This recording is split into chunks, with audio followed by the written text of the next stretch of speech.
This is Pete Fletzer. On this week's episode of Around the Galaxy, we talk to the original host of the Star Wars show, Peter Townley. It sort of felt like Star Wars broke up with me for a little while, and that was a tough one to get over with. Yeah. You got to go to the gym, and really just sweat it out. You're listening to Around the Galaxy. Welcome to episode number 123 of Around the Galaxy, the Star Wars fan talk show. I am your host, Pete Fletzer. Thank you so much for checking us out. If this is your first visit with Around the Galaxy, well, welcome aboard. I really hope you enjoy the ride, and if you do, when you do, because I know you're going to love it, make sure to hit that subscribe button so that way you will get Around the Galaxy in your podcast feed every week, because every Tuesday, we drop a brand new episode, whether we're talking to an actor, an author, a content creator, a super fan, a celebrity, a personality, somebody who's got a Star Wars story, and we get to know them. And that's sort of the concept of Around the Galaxy, is this getting to know people for the first time and making that Star Wars connection. And I hope you get that same feeling when you listen to the show. Also, now on Saturdays, we have begun, it's been going on for about a month now, we've been dropping a little 5-minute Star Wars news digest that we call Disturbances in the Force, and it's all the news from the Star Wars universe from the previous week. No spin, no BS, no clickbait, just here's 5 minutes worth of the most important stories that came out of the Star Wars universe in the previous week. So you can keep up with it. I always say, give us 5 minutes, we'll give you the galaxy. So make sure you do that. Make sure you also follow us on social media. You can follow us on Twitter. You can follow us on Instagram. You can follow us on Facebook. And you can even follow us on TikTok at ATGcast. That's the handle, which is real easy because that's also our website, atgcast.com, where you can find information about the show. You can find older episodes. You can find information about me if you're so inclined. And you can also find information about our Patreon, because one of the things we do here at Around the Galaxy, which I love, is we give our patrons the opportunity to be a part of the conversation. So if you're listening to Around the Galaxy and you're thinking to yourself, gee, it would be really cool to be a part of that conversation as we're speaking to one of our guests, you can do that. For as little as $3 a month, you can become a patron of Around the Galaxy, and you're going to get a link every week whenever we record our episodes to be part of the virtual studio audience. And you're going to hear, even in this particular episode, we take the comments and the questions from the audience and we make it a part of the show, and we'd love to have you join us. Find information on that at atgcast.com or patreon.com/atgcast. Well, this week, I'm so excited to bring a conversation with Peter Townley. Peter Townley was the first host, along with Andi Gutierrez, of the Star Wars show, which launched in 2016, and that was your first guide to all the news and information about Star Wars, and it was a huge hit. And Peter has some great stories from those times, and he's also got some stories about the Phantom Menace and his perspective on Star Wars. So now, without further ado, Mr. Peter Townley. Peter, how are you? I'm doing okay. How are you, man? I'm doing great. I'm doing really great. Yeah, I don't mean to overstate it, but I remember watching the Star Wars show when it first hit, and it was before I was doing anything online. I wasn't even on social media that much, and I remember watching the Star Wars show. Thank you so much for doing that and being a part of that and sort of ushering in this age of internet. And I don't know if you want to be the one who brought in the internet on this, but I don't know. I mean, the internet was pretty crazy about Star Wars pretty much ever since there was an internet. So This is true. But this was the first licensed weekly show, or not licensed. I mean, straight out of Skywalker Ranch, Lucasfilm headquarters. So maybe let's take a step back and start early and just sort of say, let's find out, when you hear the words Star Wars, when you hear those two magic words, what comes to mind for you? What are the earlier memories that come to you? It's funny because I can't really remember a time when there wasn't Star Wars, because by the time I was like a toddler and like becoming conscious, Star Wars was already everything. Like if I think about the first time that I can ever remember seeing Star Wars was at my friend Matthew Williams's sixth birthday party. And his parents rented a VHS player, and they rented a copy of Star Wars. And my parents came to pick me up while the trench run was going on. And I said, I don't want to go yet. The movie's still going on. And they said to me, you already know what happens. So the first time I remember seeing Star Wars is possibly not the first time that I ever saw Star Wars. So I was 7 when it came out. So, but I don't really remember life before that. And the whole concept of the way it has stayed with us as a culture, never mind individuals, but as a culture since then is pretty amazing. You went on to become an actor for a while. Did Star Wars influence the direction you went, or was it just a part of your life? It was just sort of, I guess a part of my life is a good way to put it. I grew up on a farm in remote rural Northern California in a very, very dry place. And I wanted nothing more than to get away from it. You had to do anything. And Luke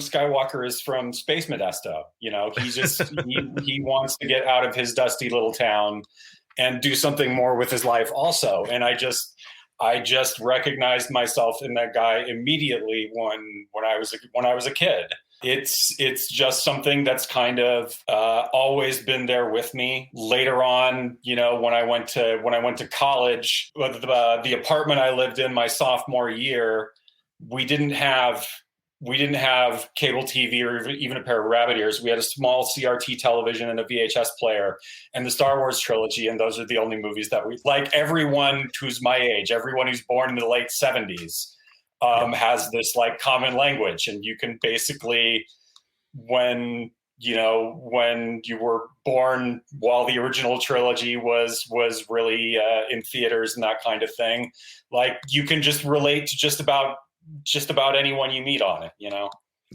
Yeah. And it is kind of it is like an introduction. It's a calling card. If you see somebody wearing a Star Wars t-shirt, you have that sort of instant connection. And it's been that way since it was released. Then we had that connection, right? That instant connection. Yeah. You have something to talk about like right away. Yeah. Yeah. It's sort of this family, if you will, of people who are just gigantic fans. It's also from an earlier era of media too, when you watched whatever was on TV because that was on TV, and you saw whatever movie came out because that was the movie that came out, and so we weren't as like inundated by choice back then either. Right. So because like now you'll meet a kid who's never seen Star Wars. Right. Because of course he hasn't, because he's got a million things that he can see. And if he doesn't immediately like Star Wars, he doesn't have to watch it. Whereas if you were born in the late 70s, you've seen Star Wars. Right. There's probably no way around it. That's an excellent point too. And also, now with there being such a flood of Star Wars content, there's almost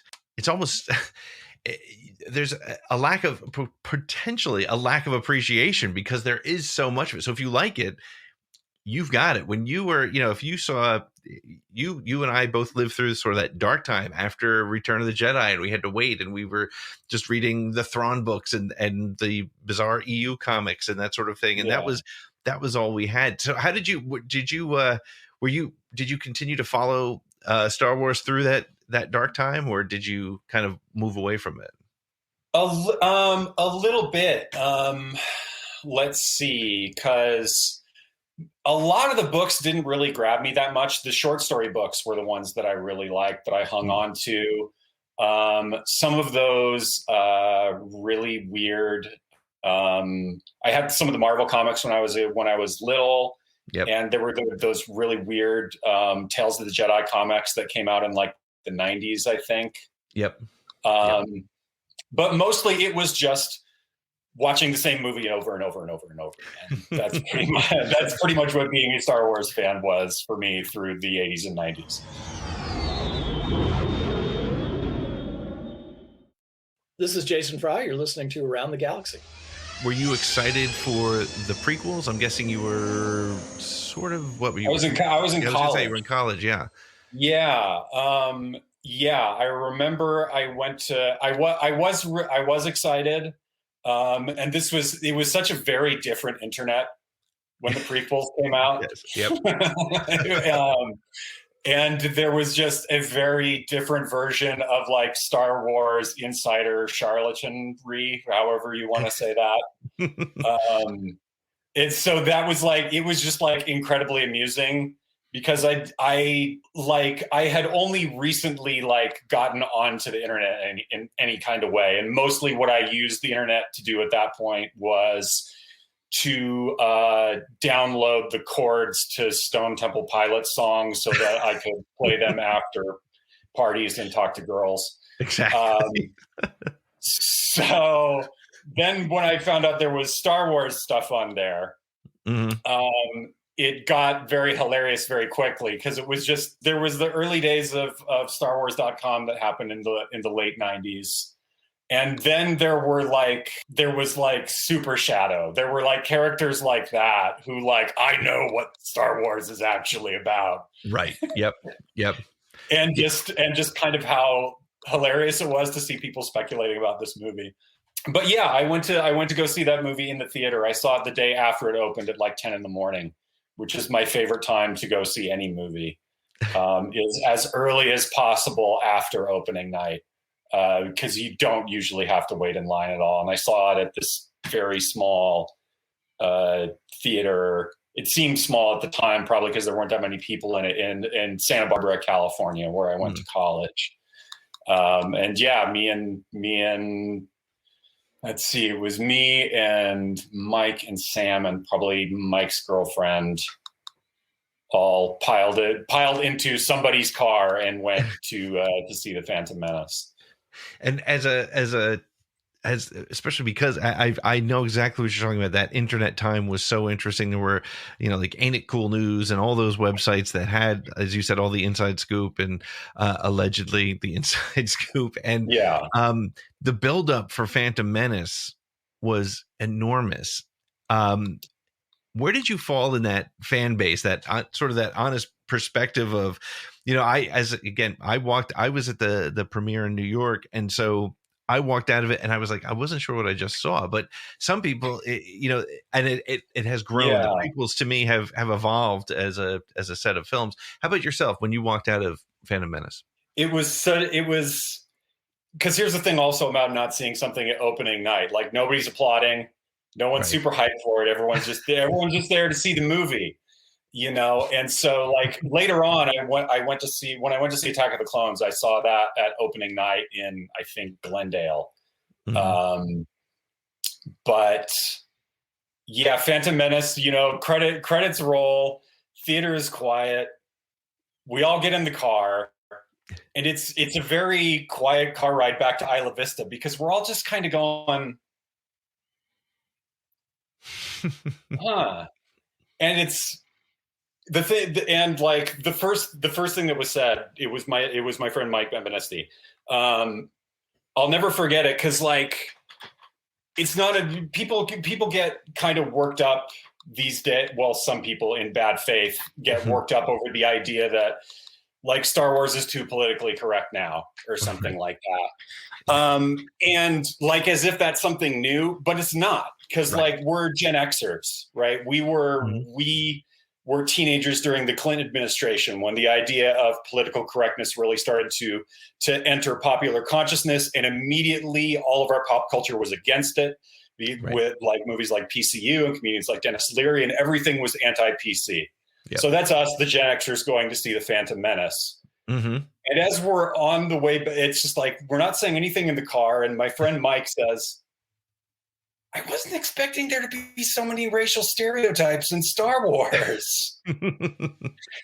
It's like even we knew that something was like a little off about this film. And it's the Phantom Menace is such a curious movie to look back on in just like sort of a what happened kind of a way. It's so much an unfiltered George Lucas. It's the most auteur of like all the Star Wars films. Because it's the one that he probably exerted the most control over and approved everything for, and et cetera, et cetera. And it's it's one of the most interesting movies, in my opinion, to think about, because it's so not what you expect out of a movie. George Lucas, sometimes I think of him as being this experimental film weirdo who accidentally became like this Hollywood film mogul, because he seems to be I don't know the guy, but he seems to be more interested in like the technology of filmmaking and what is possible with it than he is about the characters or the story or the plot. And like the Phantom Menace is this amazing, like incredible technological spectacle, you know, and I don't think anyone would deny that. And the other thing, and as a storyteller, I think Lucas is more interested in world building than anything else. Right. Based on movies like THX and American Graffiti and Star Wars, he's really into like building this place where people live. And that's entirely what the Phantom Menace is it's this huge how did we get here kind of world building exercise. And that's kind of what the story of the film is. And so it's really weird to even watch it, just knowing about the original trilogy, which are these very traditional like style of movies in terms of plot and character types and motivations and themes and everything else. Because the Phantom Menace is so far removed from a lot of that stuff. Yeah, I mean, even stylistically and the way it looks, the way the story is told, and I think it was Mike Morisi when he was on my show. He was one of the writers for Empire Strikes Back from a certain point of view, and he made the point that, you know, the prequel trilogy and the Phantom Menace specifically is like the last fully independent major film that we may ever see, or at least in our lifetime, because of the fact that, as you said, I mean, George had, you know, it to a fault, didn't listen to anybody, was so hell-bent on making, like, that was the thing, I think, with A New Hope. He was surrounded by, in hindsight, this amazing group of filmmakers who just became legends themselves as well. And they all had their input. Whereas on Phantom Menace, he was, you know, he had the rubber stamp, right? We've all seen the making of videos. The yes, no.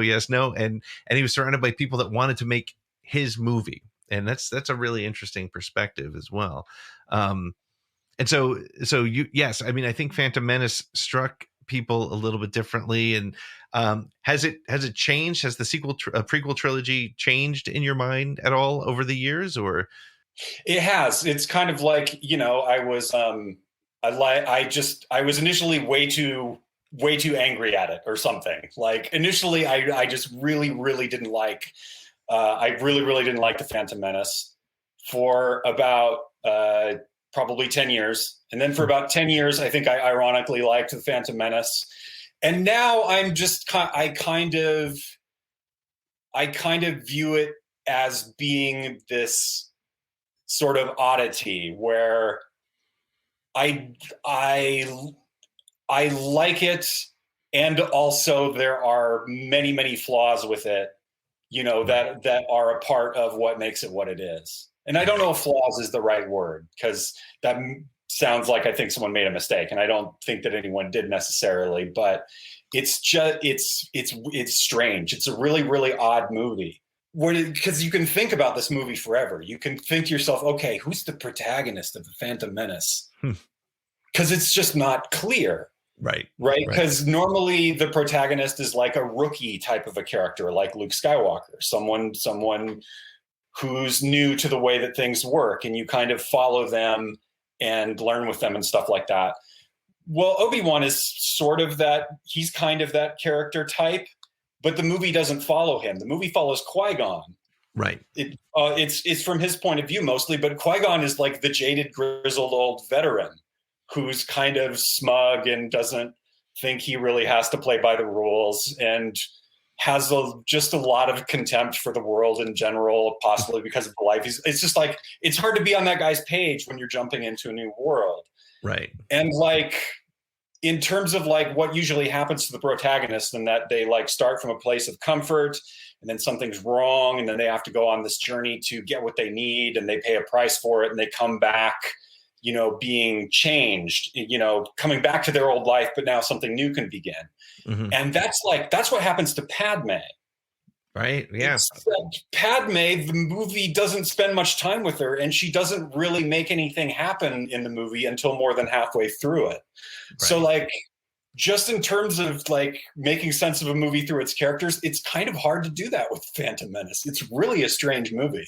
I haven't thought of it that way, and that's why I love doing the show, because I love getting different perspectives. But I haven't thought about it that way. Yeah, right.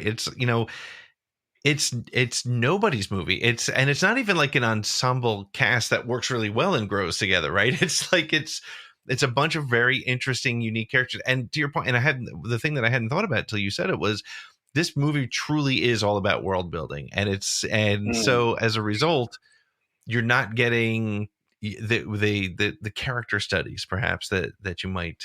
And so now that these films have aged and they've sort of set the stage, I think that's probably for me why they work now in hindsight, is because of the fact that they've built this platform, this stage that all this other content has come from. Well, I mean, that's to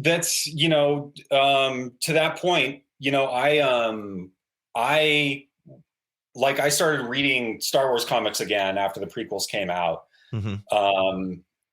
Let's see, there was a series that I believe Dark Horse did that was called Republic that I read a whole lot of.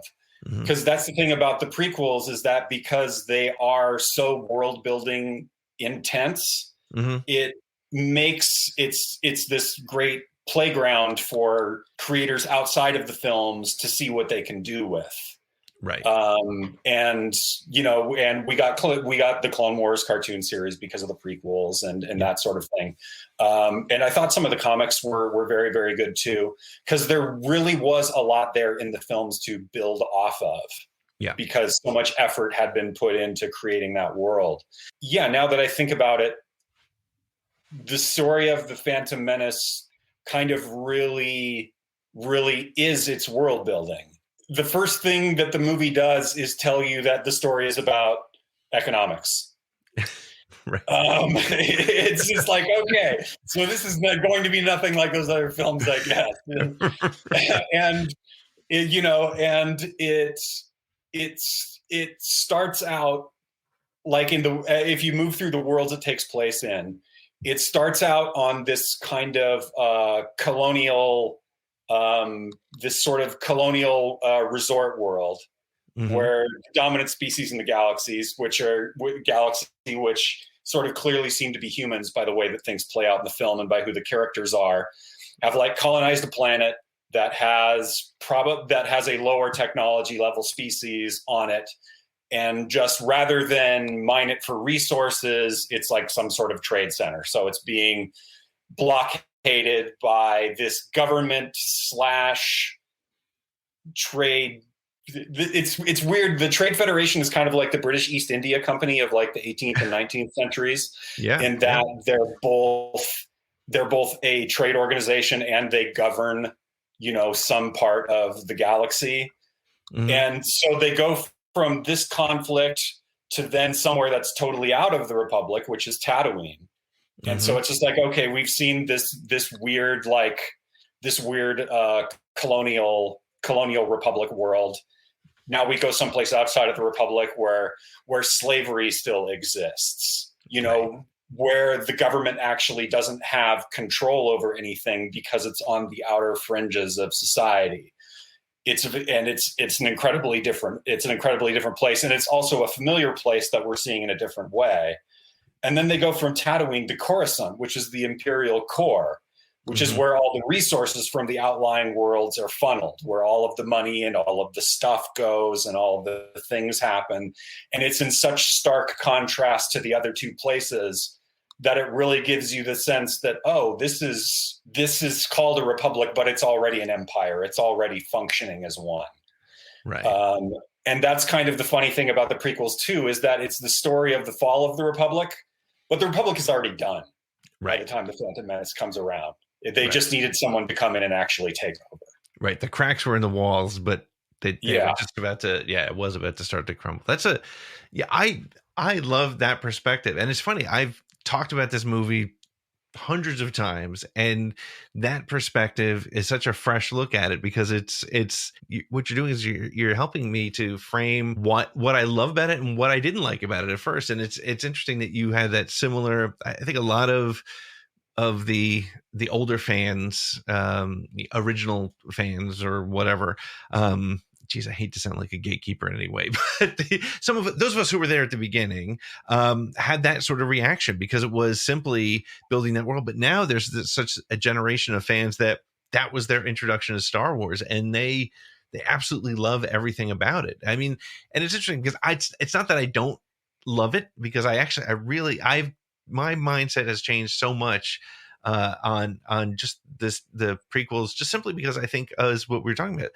It because of what you were saying, it built those worlds that now I love seeing what's being built on top of them, which is, I think, a really, in hindsight, a really difficult thing to have done, whether intentional or otherwise.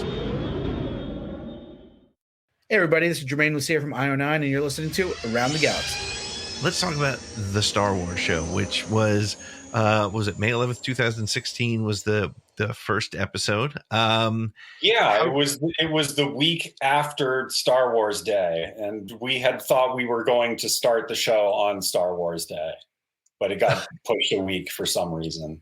So how does one become the first host for the Star Wars show? How did you what was that connection? How did you find yourself in that role? I got an email from my agent. I was living in the San Francisco Bay Area, working as a commercial actor mostly, and doing more interesting stuff than that when it came up, which is not often down there.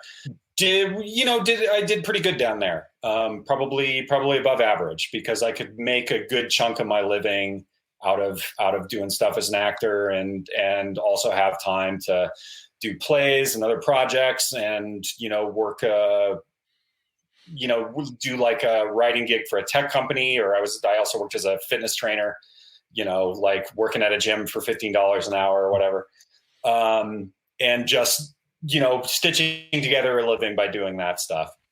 And I got an email from my agent saying that, hey, there's a potential gig with Lucasfilm, and you're one of the people that we think we're going to submit to it if you're interested. And they'd like you to answer like a couple of questions. And I think it was just one question, just like sort of like describe your relationship to Star Wars, or how you're a fan of it, or that kind of thing. So I ended up writing like way too much, probably because I can just go on and on and on about Star Wars. This was sometime in 2015 that happened. And I got called in, and I did three different auditions. I went in, and I met Scott, and I met Andy, and I did like a couple of reads, and I think I did like a mock interview of someone, and then I just didn't hear anything for a long time. And like that, and then what it turns out is that, The Force Awakens was coming out. And so plans for the show had just gotten put on hold. And then in February of 2016, I was at Sketchfest, which is a comedy festival in San Francisco. And I had gone to see Maria Bamford, who was incredibly funny. Yes. And in the lobby, I ran into Scott Bromley. It was just like, oh, hey, man. Hey, how's it going? And he says, I think you're going to hear from me sometime soon. I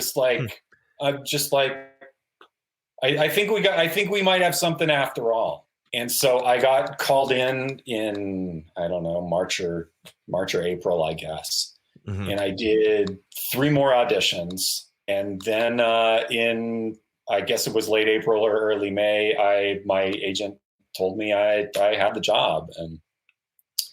And so yeah, I became a contract employee at Lucasfilm, and then instead of just booking a commercial here or there, for the rest of 2016, I was doing stuff over at Lucasfilm for 1 or 2 days a week, and shooting the show, and going out and filming whatever little weird sketch there was. going to Celebration in July, which was really amazing. And yeah, it was cool. It was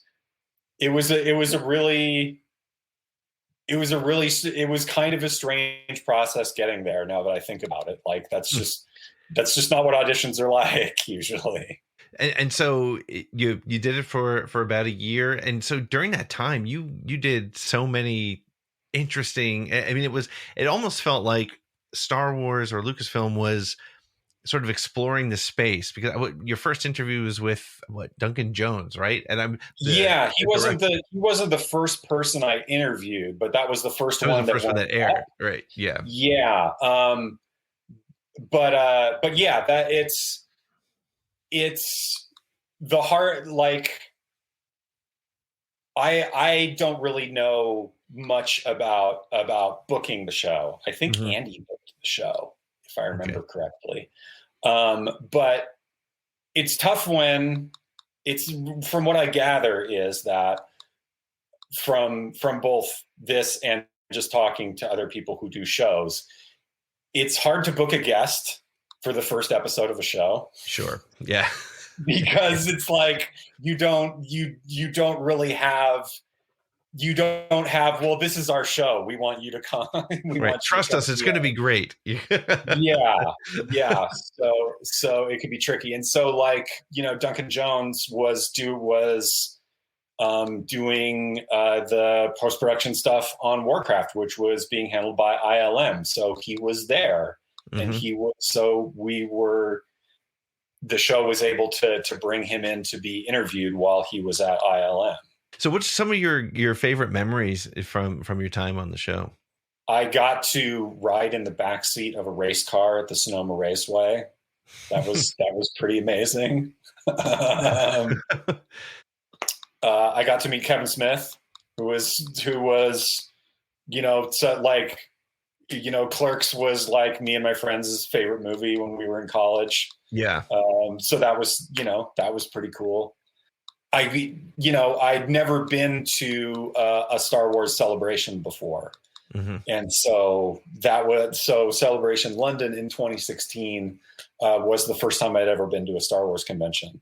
And it just kind of blew me away, like just how huge all of that was. Yeah. Just how many people and all of the stages and panels and presentations and moving parts and vendors and just this massive amount of effort and enthusiasm, all concentrated around the fact that you like Star Wars. There's nothing like that. That's really incredible. And I also got to go out to Rancho Obi-Wan and talk to Steve Sansweet too. Yeah. Speaking of Celebration as being the guy who kind of got that thing going. Yeah. Yeah. And getting to the thing that I really love about Rancho Obi-Wan is the fan art that's in there. The fan art is the stuff that I really, really love. I'm not a collector. I'm not like a merchandise guy. Right. I have this, which is a quilt that my mom made for me. That's awesome. And I have a painting that someone gave me of Ula from Return of the Jedi, and those are my two Star Wars things that I have. I don't really have anything else. That's great, though. I mean, I think it's a strange thing, because I think everybody who is a Star Wars fan, I think there's this assumption that they're all like, you look behind me, you have like this crazy sort of obsession with something, but it's enjoyable in different ways. One of the things that impressed me so much when I went to Celebration, for example, was the costuming. It is unbelievable, and because I have this job, the only social media thing I use at all is Twitter. And because my Twitter handle was next to my name when I was doing the show, like that's who I know on Twitter. And so my Twitter feed is it's tons and tons of fan art and people wearing their costumes and stuff like that. And I just love that stuff. Have you ever been inspired to do any costuming yourself? I really haven't. That's just, that's something that I really, really appreciate, but just don't see myself really participating in. Like I'm not, like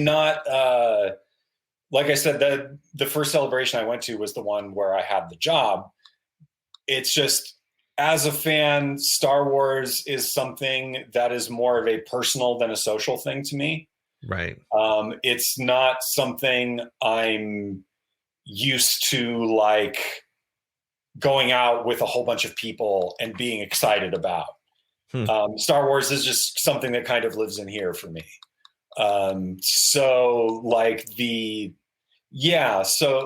Because costuming and trooping and all of that really, really cool stuff, they're all social events. That's just not something that is my natural inclination to combine with Star Wars. I'm more someone who will just sit around and overthink it, you know? And I love that perspective as well. It's a very personal thing, and it's again, it goes back to that sort of thing we said at the beginning about it's sort of this club, right? And it's when I was a kid, and I imagine it was very similar to you. It was I sort of believe me and my 3 or 4 friends were the biggest Star Wars fans in the world, and it was our thing, and we loved Star Wars. And then when the internet exploded, as you were saying, even during the Phantom Menace time, especially when suddenly everybody was coming out of the woodwork, StarWars.com had launched. There was the ability for other people to connect. It suddenly became clear that, my goodness, there's so many people out here, and obviously there were, because it was the top grossing film of all time and all the things that just made sense if you took a second and thought about it.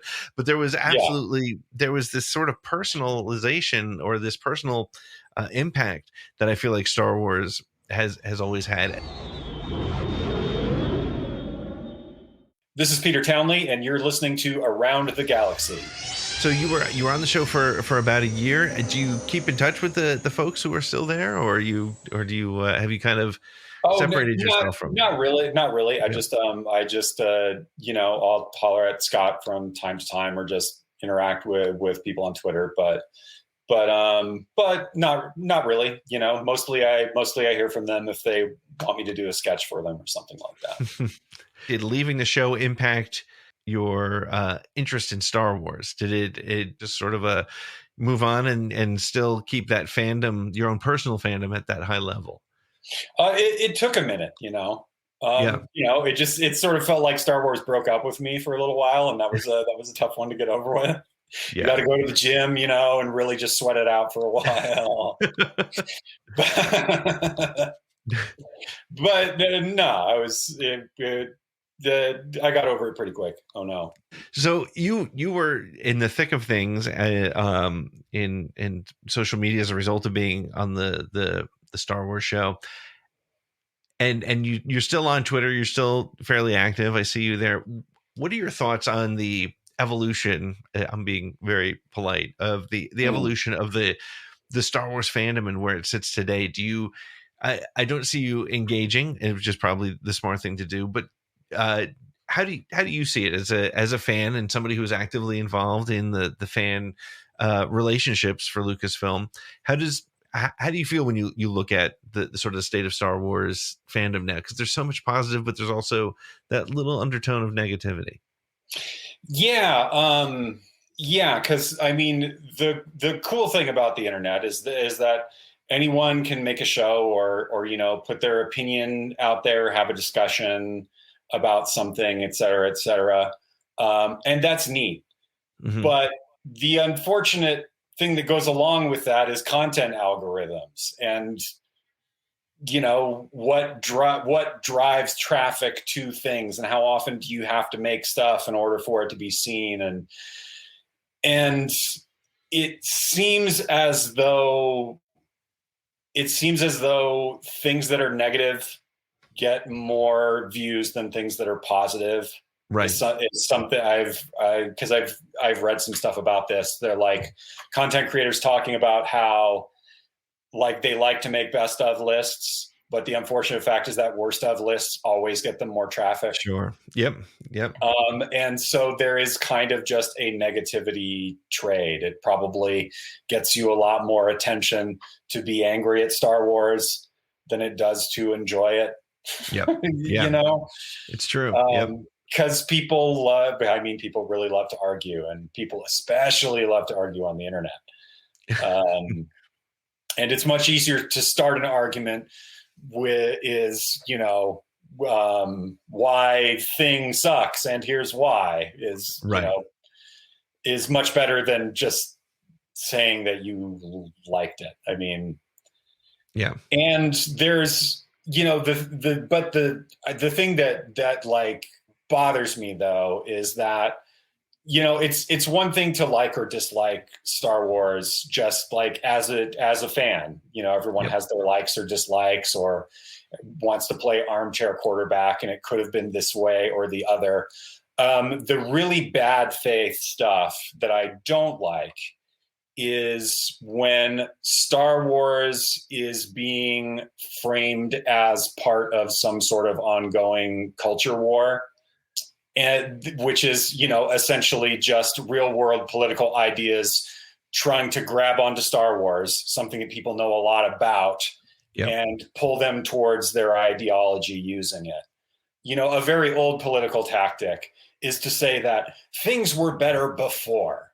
Yep. Things were better before, and modernity is corrupt and has dragged things down, and we need to go back to the glorious past so that things can be better. And lots of political movements have used this rhetoric, and lots of very, very ugly political movements have used this rhetoric. And Star Wars is a very easy target for this, because there are people who are our age and somewhat younger, who have all this nostalgia for the original trilogy, and might be very swayed by someone making the argument that, Star Wars was better in the 70s and 80s, and the people who are making it now just don't get it, man. Yep. And that's someone's entry point in trying to convince you that modernity and the things that go along with it, all of the other ideas that have changed since then about, diversity and inclusiveness, that those are the things that are bad, because those are the things that got us away from the old Star Wars. I just am I'm very disappointed to see people not only engaging in that bad faith, not only like stirring up that bad faith argument, but for the rest of us in so easily being baited into participating in it and amplifying their voices. Guilty. Like I try just not to say anything about it and just go, oh God, it's another one of these. It's hard because I think, there's there's that other side too, right? There's the side that is throwing out the things were better the way they used to be. And then there's the folks like us who we have such love for it to like see it being used that way is what pulls you in, and that's what they kind of bank on, I think, and that's what makes the clickbait continue, and it keeps amplifying those voices, and I mean, if you follow me, you'll see that I do get sucked into that, and simply because I just don't understand the phrase that I saw that I like is why yuck someone else's yum, and I don't understand why that is. You could go online and talk about things you love all day. But there's always that one troll, that one person who's just waiting for that opportunity to slap at it. And Star Wars has, I think, because of the fact that it is multi-generational now, because you do have an old days versus a, new trilogy or new show. And it definitely lends itself to that kind of a conversation. There's always this we all get this massive temptation of knowing that someone else is wrong. Right. Right. Yep. It's one of the earliest traps of the internet is like, someone is wrong and I must set them right. And it's just like, that's not how this is going to go down. This is just... right. And I'm also not so naive to think that it's not, there is not that connection that connection to, good films reflect society, right? In a way, right? Or good stories. Oh yeah, and Lucas's films do in a big way, and a theme throughout. Political themes are in all of his movies. Right. THX 1138 is this vision of an authoritarian society. Mm-hmm. American Graffiti is about his generation, the baby boomers, at their most hopeful, having everything pulled away from them by Vietnam. Right. Star Wars is this incredible fantasy, this incredible Buck Rogers inspired fantasy that also has at its core the fact that there is an authoritarian empire who are just the bad guys, because that's who is the bad guy. Right. But to watch the keyboard cowboys find ways to just drive the absolute 100% bullshit that comes out of their mouths, and people are buying it. And the worst thing is, I got a call from my dad after a story appeared in Forbes that quoted one of these clickbait artists and about the sequel trilogy being rebooted I was shocked that it had gained the clickbait sites had gained enough momentum. The negative side of the fandom had gained a large enough voice that Forbes pulled a quote and used it. And that's the danger of it. And whether it's Star Wars or anything else, it's that using this internet age to make money off of the negativity and not having to be held accountable for it. I think I was born at the tail end of Generation X, or the very early part of the millennials. And we were the last kids to grow up without the internet, kind of. I wasn't connected until the internet until I was getting out of high school, and my first email address was the one that I got from my college. Right. And no one ever is going to have that experience again. That's true. Everyone is hooked up to it from the very beginning. And it's very hard to have your own fun, I would imagine, as a kid, when there's constantly this chorus of people around you telling you that the thing that you like sucks. I can't imagine how terrible that must be. So, so you're no longer acting. You're working on the family farm. Are you back up in Northern California? Yeah, I'm back up in Northern California. I left the Bay Area almost a year ago. I won't go into it, but I'm just, sure. I am where I'm needed right now. That's great. That's great. Well, I miss you on the Star Wars show. I thought you were fantastic on the show, and I'm privileged and honored to have been able to take an hour of your time to just talk Star Wars with somebody who I look forward to seeing every week. So this has been a real pleasure for me. Where can people follow you on Twitter to keep up with these insights? Yeah, I'm Townley Peter on Twitter. And that's pretty much the only place I am on the internet. So excellent. Well, Peter, thank you so much. This has been a real pleasure for me to get the opportunity to talk to you. And I hope I get a chance to talk to you again soon. Are you going to go to Star Wars Celebration? Will people see you wandering around there? No, I will be somewhere appreciating Star Wars by myself, probably. Excellent. Right. Unless you're working it, you don't want that crowd. Yeah. I'm good. That's excellent. Well, Peter, thank you so much. This has been so fun, and I hope to talk to you again sometime. That sounds great. Thank you. Take care, Pete. Well, that wraps it up for this episode of Around the Galaxy. If you had fun, please like, subscribe, share, and review it. If you really had fun and would like to be part of the live virtual audience, please check out our Patreon page at patreon.com/ATGcast. Make sure to follow us on Twitter or all your social media at ATGcast, and go to our website, atgcast.com, for more information about the show, merch, and all kinds of great links. Around the Galaxy is copyright 2021 Pete in the Seed Studios, and our music is by the band Silver Colored Knob, which can be found wherever you find music.